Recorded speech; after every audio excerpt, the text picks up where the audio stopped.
Bueno, mi nombre es Daniel Javer y soy descendiente de emigrados que han venido desde mi abuelo en 1928 y también mi padre en 1951.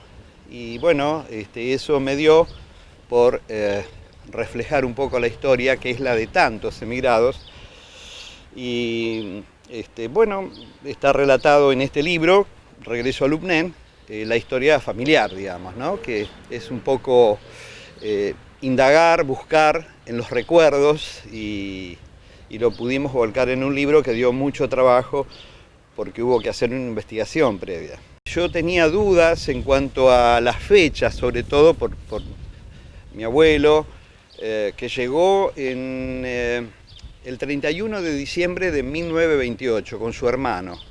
Él salió, acá en el libro, en el índice, en la parte final, está redactada las etapas, son 5 capítulos, no son muchos, pero ahí explica la razón de por qué mi abuelo se vino. Estaban bajo dominación francesa y había habido una insurrección drusa en la montaña de los drusos, Jabal Drus, ellos son drusos, y fueron vencidos.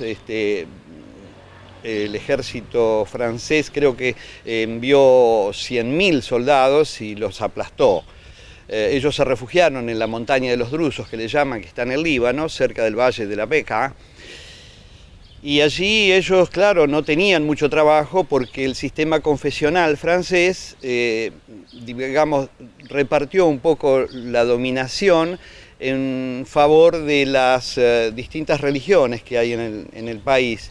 Y fueron favorecidos en ese entonces, no después. Francia después se portó muy bien, pero incluso aceptó la independencia del Líbano en 1943, el 22 de noviembre. Pero ¿qué pasó? Cuando ellos estaban en ese periodo de guerra y todo, no tenían trabajo. Y salían a buscar trabajo al Valle de la Bekaa. Eran gente que, recolectores de olivos, y bueno, no tenían trabajo y la idea fue emigrar. Emigrar era su forma de rebelarse. Me pareció que siempre la gente nos decía, porque la vida de papá es apasionante. Por ahí hay, en la parte del libro, hay alguna, si vos lo vas a leer, vas a ver que hay una parte que vos decís, este hombre ha sido, no sé, volaba por el desierto, en aviones, en la incipiente aerolínea libanesa, que era Middle East Airlines. Él fue uno de los pioneros. Había que abrir rutas, y en una de esas tenían que abrir rutas hacia Arabia Saudita. Y antes de llegar a Jeddah, que es el paso previo a la Meca, sufren un inconveniente técnico en la aeronave, con lo cual tienen que hacer un aterrizaje forzoso. El avión sobrevuela casi hacia el oriente, digamos, hacia la zona de el Mar Rojo, ve un campamento de beduinos y hace un aterrizaje forzoso en un Boeing. Y allí pasan, yo acá no lo digo, pero después papá me aclaró. Dice, no, pero yo me quedé como 20 días, hacía 50 grados de calor ahí en el desierto, porque papá es muy crítico de esto, te digo, tiene 91 años. Dice, no, pero te faltó esto, te faltó lo otro. Así que, bueno, es casi como si fuera, ¿viste la historia del Principito? De Antoine de Saint-Exupéry en el desierto. Bueno, es salvando las distancias, por supuesto. Pero hay mucho de aventura, ¿no? Regreso a Lupnén es porque papá, cuando ya formó familia acá en Argentina, ahí viene un poco la etapa del tercer capítulo, creo, donde conoce a mamá, se enamora y se queda acá, que al principio le parecía medio aburrido, pero bueno, conoció a una jovencita, se enamora de ella le enseña un poco a hablar porque se confunde las palabras.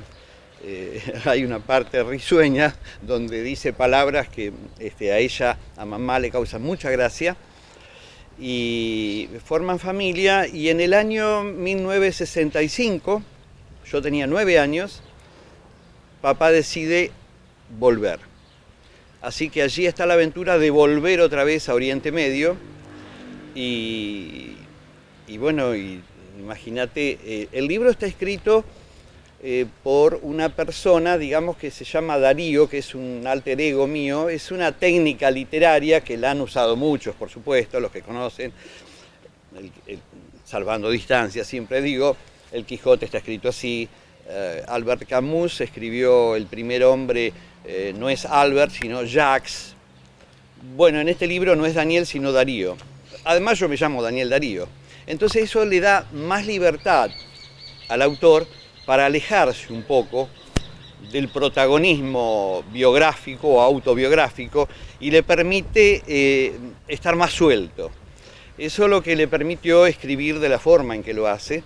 Y entonces Darío ve con esos ojos asombrados, a los 9 años, ese mar Atlántico, la entrada en el mar Mediterráneo, en un transatlántico, y la cultura oriental, que es casi un cuento de las 1001 noches, ¿no? Imagínate, el árabe, ir a la escuela, 9 años yo fui a la escuela, y aprender todo el idioma, y bueno, y la historia de ese lugar. Y la profesora de historia, como digo yo en un capítulo, que era bastante duro, ¿no? Así que, pero yo me integré y pude ir a la escuela y estuvimos hasta que se declaró la guerra en 1967. Cuando estaba en impresión el libro, ocurrió, porque la unión se da de las dos familias a través de mi tía, Wasila, y papá Amin. Wasila 93 años y Amin tiene 91. Entonces ellos se comunicaban permanentemente, pero se dio la desgracia de que cuando estaba en imprenta el libro, falleció mi tía Wasila. Y bueno, avisé a la editorial y ellos pusieron al final del libro, en los agradecimientos por supuesto, pero a Wasila in memoriam. Así que bueno, eso es un poco doloroso para mí.